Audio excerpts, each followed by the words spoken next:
Why? Why did I even watch this again? I had to watch it so that way I could be ready to do this review. Is this film I'm about to review really that bad after it's been a decade since it came out? As a matter of fact, yes, it is. A film I thought was good at first, but now after rewatching it a time or two, it's not as fantastic as it is, or was. Just in time for its upcoming 10th anniversary, here's my review of Fantastic Four 2015.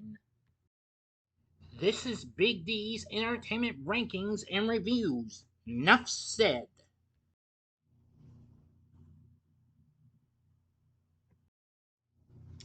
So, greetings, my fellow YouTubers, and welcome to Big D's Entertainment Rankings and Reviews.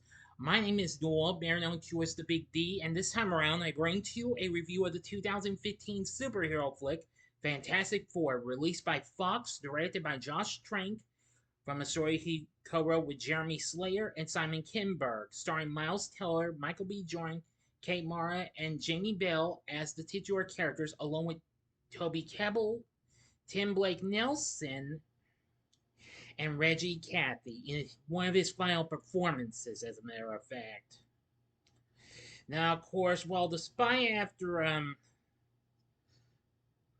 the bit of a failure, well, slight disappointment, not a failure, but the slight disappointment of the previous film that started with the 2005 film, Fox decided to try another reboot. Unfortunately, they did worse. They brought in Josh Trank recently had a little bit of a hit with the film and what have you, with his film Chronicle. If I'm not mistaken, I think that's what it's called. Yes, which came out 3 years prior. But this film took a turn for the worst. It bombed big time and got dissed even harder than the previous two films. At first, I thought it was fantastic, but after rewatching it a couple times or three, I think it was 2 or 3 times, I realized I never want to watch this anymore. I'm sorry, but I had to rewatch it just so that I could be prepared for this here review. I'm going to go ahead and give you the story, but I would give you just a warning though. So I'll give you 5 seconds to stop the video right now, because if you don't want to hear this film's story because this movie did so bad, just fast forward to the time below and listen for my thoughts, okay? Let's go to the 5 seconds now. Okay, you've been warned, but if you didn't stop this video and go into this without knowing that this film did so bad, well, I'll tell you I didn't warn you.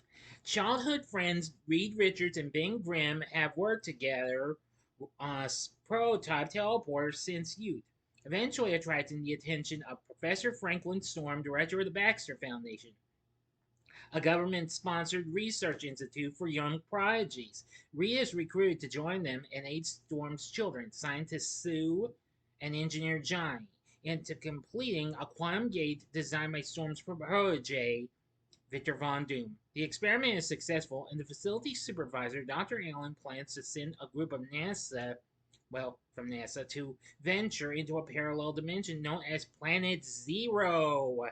That name sounds familiar, which won't get confused with the title of recent rock and roll album. I think you know who recently did an album by that name. Know what I'm saying? Which is kind of similar to the Negative Zone. Alright, enough said. Disappointed at being denied the chance to join the expedition, Reed, Johnny, and Victor, along with Ben, used the Quantum Gate to embark on an unsanctioned voyage to Planet Zero, which they learn is a world filled with otherworldly substances. Victor attempts to touch the green lava-like substance, causing the ground they are standing on to erupt. Reed, Johnny, and Ben return to the shuttle just as Sue brings them back to Earth, and Victor is seemingly killed after he falls into the collapsing landscape. The quantum gate explodes, altering Reed, Sue, Johnny, and Ben on a genetic level and granting them superhuman abilities beyond their control. I think you know what they become and what have you. They are then placed in government custody to be studied and have their abilities tested. Blaming himself for the accident, Reed escapes from the facility and tries to find a cure for their changes. 1 year later, in 2015, Reed is now a fugitive and has built a suit that helps him control his ability. Hiding in Central America, he is eventually found by the U.S. military with Sue's help and is captured by Ben, who has become a military asset along with Johnny and Sue. And Johnny and Sue have been outfitted with specialized suits designed to help them control their abilities. Reed is brought to Area 57 where Dr. Allen conscripts him into rebuilding the Quantum Gate in exchange for giving Reed the resources to find a cure. Arriving at Planet Zero, Dr. Allen's explorers find Victor, who has been fused to a spacesuit and now possesses telekinetic abilities, and bring him back to Earth. Believing that Earth needs to be destroyed to protect his new world, his new homeworld from future invasions, Victor kills the scientists and soldiers in the base, including Dr. Allen and Professor Storm, and returns to Planet Zero using the Quantum Gate with Ben, Johnny, Reed, and Sue in pursuit. Now dubbing himself Doom, Victor activates a portal on Planet Zero using the Quantum Gate and begins consuming the landscape of the Earth using a structure he created from the rock formations in Planet Zero. He is confronted by the Four, and after a short battle, Ben punches Doom into the portal's energy beam, disintegrating him, while Johnny closes the portal. Returned to Earth, the group is rewarded by the U.S. military for their heroics by given a new base of operations known as Central C to study their abilities without government interference. They decide to use their powers to help people and adopt the mantle of, you guessed it, the Fantastic Four. End of story. All right, you were warned and what have you. So, what did I think of Fantastic Four 2015? Now, like I said, at first I liked the film, but after rewatching it a few years later, I realized I made the biggest mistake of my life in movie watching. It just went. It just. Uh. It just soured big time. I realized I was not thrilled with this film anymore. After giving it another chance and then one last chance, it just couldn't give enough power to pull it off. This film was a big disappointment, going on to make bombing and underperforming with 167 million worldwide made on its 120 million dollar budget. Uh, Rotten Tomatoes has this at mere 9%, which is the worst for any type of Marvel film. Dull and downbeat, this film proves a woefully misguided attempt to translate a classic comic series without the humor, joy, or colorful thrills that made it great. As of this year, it has the lowest ratings on Rotten Tomatoes out of all the films based on Marvel Comics properties, lower than even Kraven the Hunter or Morbius. And I think some of us, people like us, would be better off watching Kraven the Hunter or Morbius over this. I know those films weren't well received, and I understand. Okay, as always, we're entitled to our own opinion. Metacritic has a score of 27, and audiences polled by Cinema Score give it a C minus. This fact was referred to by the Hollywood Reporter as the worst grade that anyone can remember for a marquee superhero title made by a major Hollywood studio. Rolling Stone's Peter Travers was not thrilled, calling it the cinematic equivalent of malware and worse than worthless. IGN criticized the film as aesthetically drab and dramatically inert, said that the two previous films seemed better in hindsight, and that the film did not show enough character development between the members of the team. He also criticized the continuity errors such as Mara's changing hairstyle and color and Teller's disappearing facial hair, brought on by film's reshoot.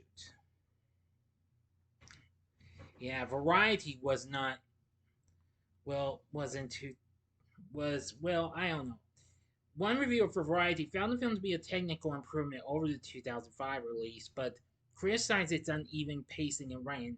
saying ultimately Fox's stab at reviving one of its inherited Marvel properties feels less like a blockbuster for this age of comics oriented tentpoles than it does another also ran, not an embarrassment, but an experiment that didn't gel.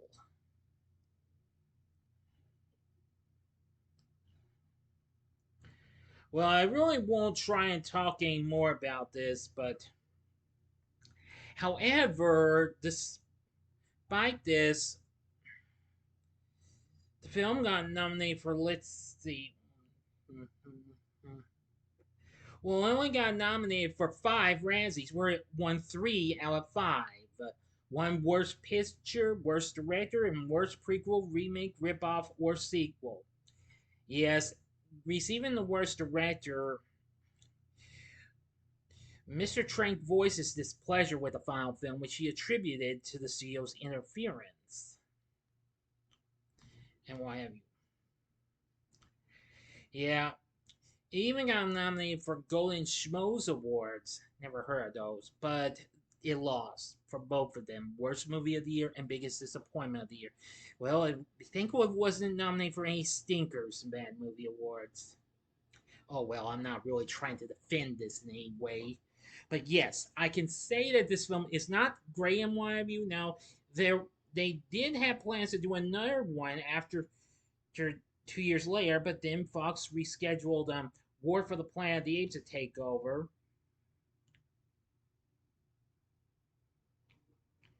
and then it got changed again due to The Last Jedi.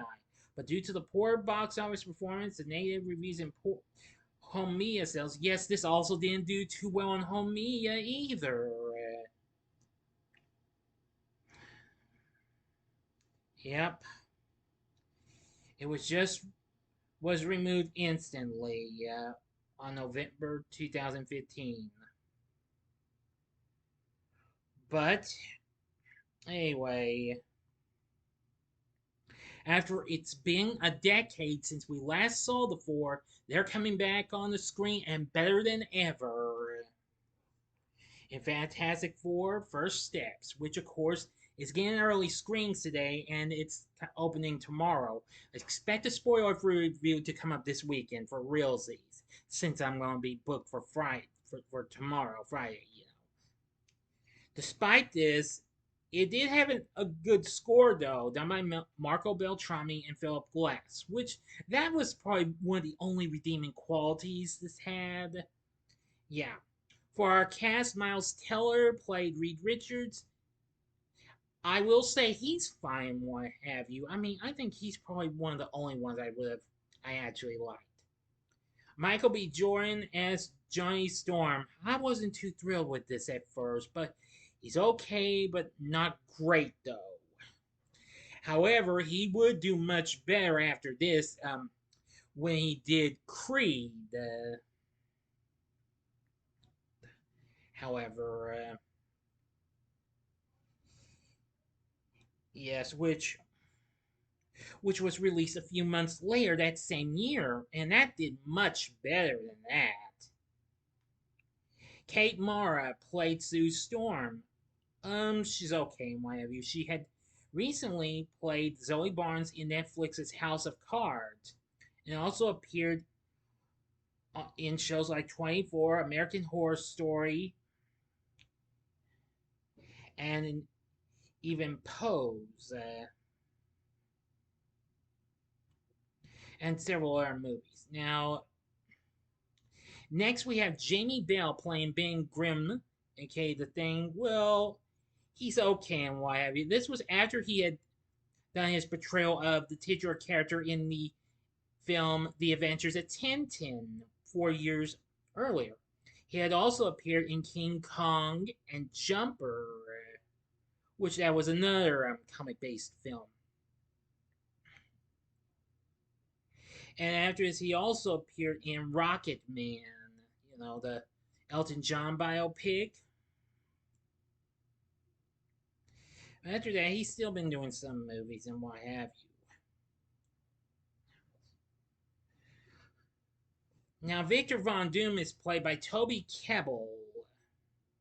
Some people weren't too thrilled with this one either. He had recently appeared in Prince of Persia, Sands of Time, and War Horse, Wrath of the Titans, and Dawn of the Planet of the Apes. After this, he would appear in Warcraft, the Ben-Hur remake in 2016, and Kong Skull Island as well, plus the Apple TV Plus series Servant. Yeah. Oh boy. The list could go on and on. Oh yeah, he was also in The Sorcerer's Apprentice.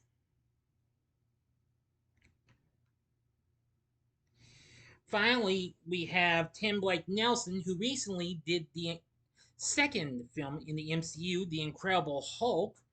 Of course, we also saw him in Oh Brother, Where Art Thou and Scooby-Doo 2 Monsters Unleashed. And more recently in Captain America Brave New World, which came out earlier this year, playing Dr. Harvey Allen. And finally, playing Dr. Franklin Storm is the late great Reg E. Cathey, whom I mostly would remember him from the PBS kids show Square One TV. But he also did some other films he appeared in, including Funny Farm with Chevy Chase, What About Bob with Bill Murray, and he was also in The Mask and Airheads with Brendan Fraser and Steve Buscemi and Adam Sandler. He was also in Tank Girl, Seven, American Psycho, and the film adaptation of SWAT, stuff like that, until his death in 2018. May he rest in peace. So overall, Fantastic Four, not so fantastic as it was to me at first. So am I going to recommend this? I'm saying blanket no. Avoid this at all costs. Word to the wise, stick with the first two films. They're much better than this. So don't, and I'm never going to watch this movie again. If I tell myself to, I ain't going to. So that's that. For bad superhero movies, I think I'd rather watch Morbius or Craven the Hunter over this. Even if it's a bad movie from another company, I'd rather watch Superman 4: The Quest for Peace over this. Or Superman 3, maybe. But let's not get ahead of ourselves, okay? That's it. Just stay away from Fantastic Four 2015. It's not worth your time, even though it's streaming on Disney Plus with the other films. So if you have anything to say about this film, tell me what you thought about in the comment section below. Did you like it or did you hate it? Leave a comment in the comment section below. If you like the video, click the like button. But if you don't like this movie, just don't click the dislike button yet. And just make sure to click the like button if you like this. It pains me if I have to like my own video if I give one dislike already. Because I think y'all should be aware of that. Alright.